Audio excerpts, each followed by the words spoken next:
Assalamu alaikum, porter sүйүүчүлөр. Бизге абалы жакшы портер келди, туугандар.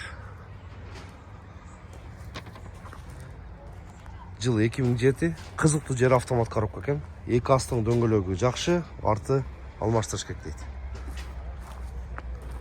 Мотор, коробка, мост баары жакшы экен. Документтери так, туугандар. Автомат издегендер болсо, монитор бар. Спалный дагы бар. 740 миң сом дейт. Содалашу жолу бар, туугандар. Иштетем дегендер болсо, чалсаңар болот, номерин калтырып коебуз. Порттун ичи дагы таза. Эси номери 0228 87 37 87. 740 миң автомат коробка. Чала бересиңер. Башта базар коргондон документтери